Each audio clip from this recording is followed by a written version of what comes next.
Good morning, I'm Dave Christie with your LaRouche Organization Daily Update for Thursday, December 11th.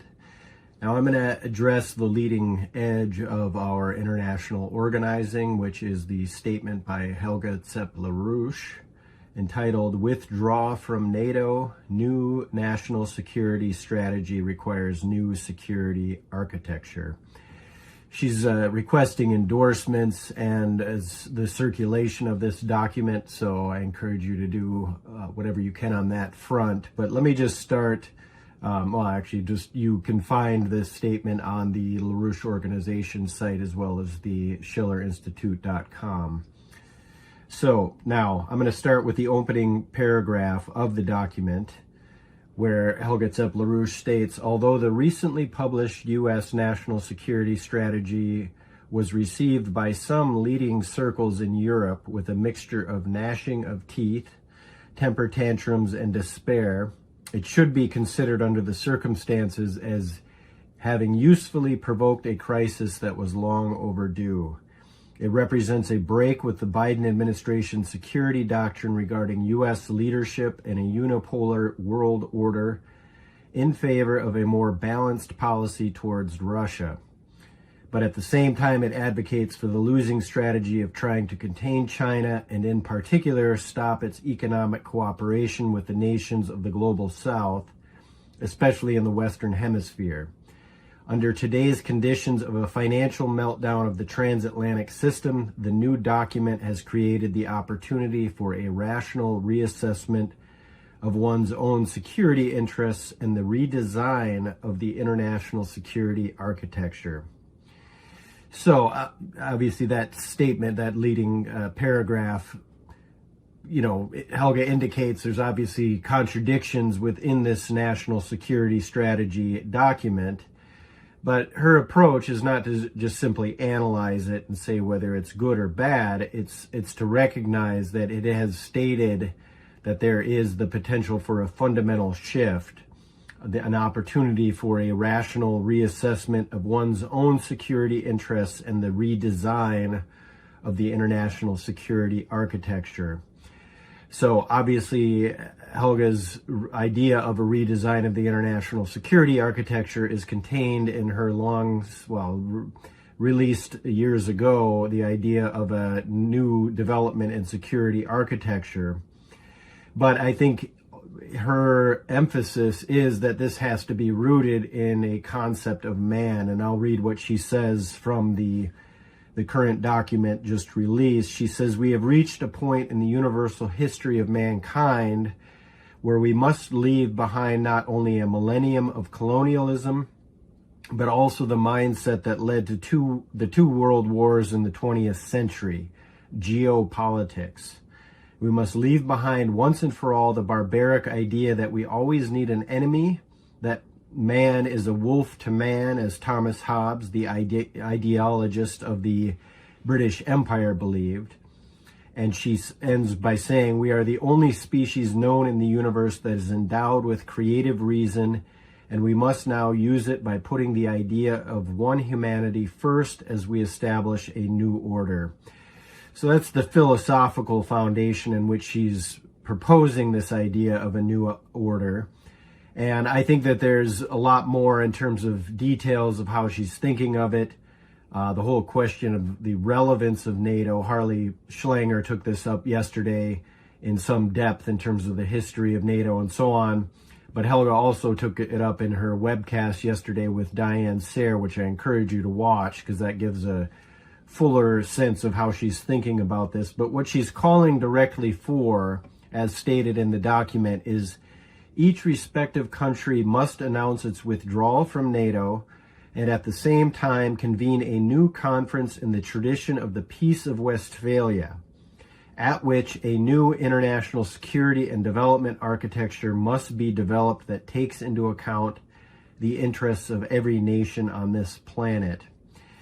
Now, a lot of people will see this as a pipe dream, and in light of the impending collapse of the transatlantic system, which I will just say was always doomed to collapse from its inception. It was never designed to be a functional financial system. It was designed as a looting operation in a kind of neo-colonial approach, but we certainly have the leading edge of that collapse of what has been called the everything bubble. The leading edge of that could be the artificial intelligence bubble. It could be many of the other aspects of the everything bubble, but certainly the artificial intelligence mania is at the leading edge of that. And so in discussions of a new financial and security architect, or a development and security architecture, the impending collapse must be addressed, which of course that collapse is the driver for the global war dynamic. Now, we have called for a global Glass-Steagall to deal with this impending collapse. And in discussions with her associates yesterday, Helga Zepp-LaRouche added that it has to be the fuller perspective outlined by Lyndon LaRouche's 4 laws, the immediate need for as we deal with the Glass-Steagall-like banking separation, separating the Casino Royale side of the financial system, that is the investment and investment banking and insurance and the derivatives side of the financial system has to be separated from the commercial banks, which should function for the general welfare. It should be used as a vehicle to get credit where it's needed for the physical economy. But at the same time that is done, the Glass-Steagall is done, and effectively the Wall Street and London is put through a bankruptcy reorganization process with much of the garbage written off, which is what is going to have to happen, in that there must be a national bank system as designed by Alexander Hamilton to replace the Federal Reserve and issue credit for the new platforms of development led by the fusion-based economy with all of the related infrastructure, and as a new platform for development, which emphatically would include the other science drivers around the space program and so on. That's what's required. And in discussions with her associates yesterday, Helga Zepp-LaRouche emphasized that can't be done unless you convene an international conference to do that. In effect, a new Bretton Woods system. And she clarifies that in addition to the Glass-Steagall and a national bank in every country, because that same requirement exists for each nation, she clarified what what a new Bretton Woods system would look like. She says you need a clearinghouse among those national banks, which would emphatically establish a new Bretton Woods system with the idea of making financing a large infrastructure project in the global projects in the global South as an absolute priority. And then she returned to LaRouche's emphasis that the difference between a new Bretton Woods and the old Bretton Woods is that the old Bretton Woods was established after Roosevelt unfortunately died at an inconvenient moment. In other words, his vision for the Bretton Woods was not realized, and she said that Truman and Churchill eliminated the most important idea of Roosevelt, namely to uplift conditions in the developing sector. That was not part of the Bretton Woods systems as it turned out. And that effectively that's what we need to go back to Roosevelt's vision. I would argue updated with LaRouche's conceptions of the science of physical economy that he developed. But she said that it would be a very important component, and if you have such a new security and development architecture discussion, that would be part of the agreement between the Western nations and the BRICS countries to reorganize such a system. In other words, a new Bretton Woods in that spirit. So I think, just to return to it, the core of where the battle stands, that you cannot solve the problems of the world without international cooperation. That may seem like a pipe dream given the installed puppets of the so-called leadership of NATO land, or the so-called West. So it may seem like a pipe dream, but that is the only approach that will function at this point. And I will add that the BRICS nations, led by Russia, China, and India, that's not to exclude the importance of the other nations involved in this expanding roster of the BRICS, but those nations will accept and emphatically endorse such a new security and architecture program based on a peace through development approach. Now, as Helga cited, there is certainly an ongoing panic around this national security strategy document, which, of course, should be emphasized as at this point, it's just words. It has not been followed up by action. That's up to us to organize it. But certainly one aspect is that the UK has officially confirmed its first casualty in Ukraine, a paratrooper there. And I think that just indicates the kind of escalation where they're acknowledging that what has already been acknowledged or known is that the UK, in addition to other European nations, have already had troops on the ground, but the UK has officially confirmed this. But in terms of the national security strategy document, I'll cite the former EU Commission President Romano Prodi, described as a blue ribbon bureaucrat in Executive Intelligence Review Daily Alert. What he basically says is that the national security strategy envisions a world in which 2 or 3 rule and the others should not get on their nerves. He says, so far, NATO has been the USA. It is no longer an alliance, and therefore the national security strategy must be challenged because it reduces, NATO is reduced to nothing, in the words of Romano Prodi.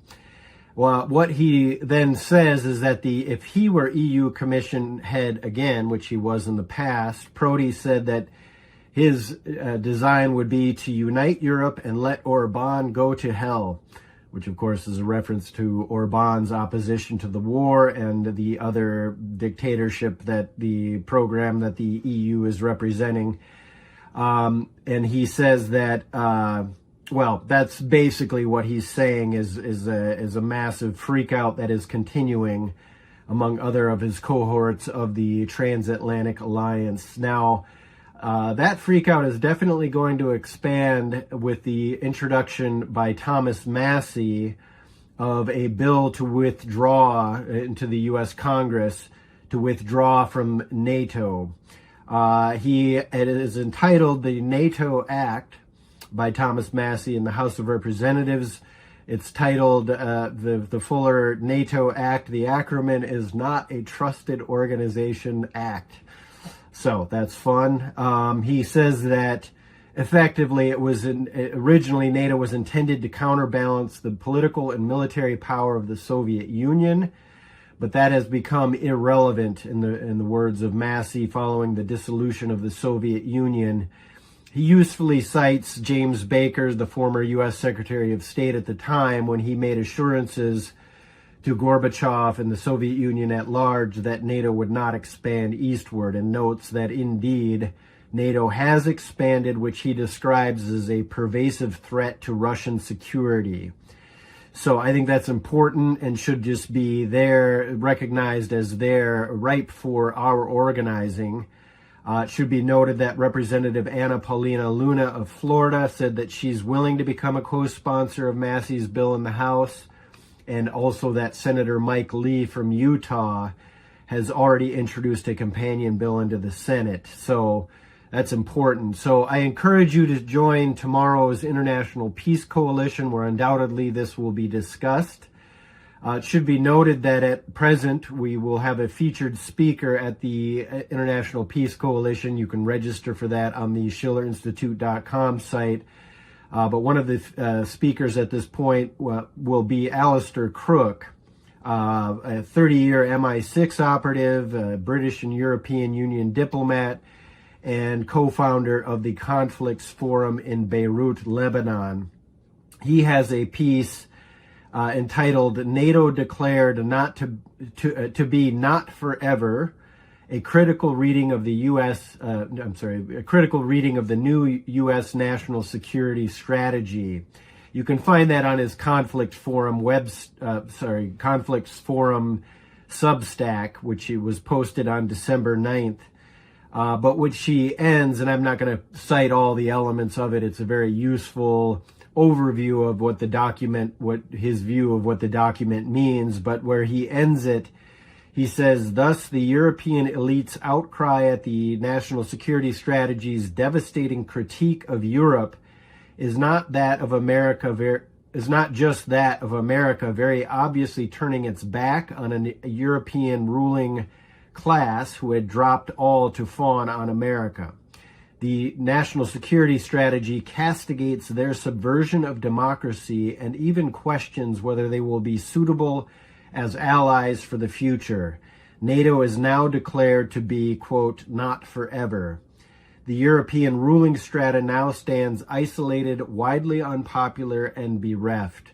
And he takes up this Manichaean view that is expressed within this of the light versus the dark, refers to what could be described as Joe Biden's Dark Brandon speech and so on. Anyway, it's a useful view of it. I encourage you to join the International Peace Coalition tomorrow to discuss with us and mobilize with us. I believe that in addition to Alistair Crook, the former CIA officer Graham Fuller will also be on as well, at least according to present plans. But otherwise, join that discussion tomorrow and stay tuned to the LaRouche organization.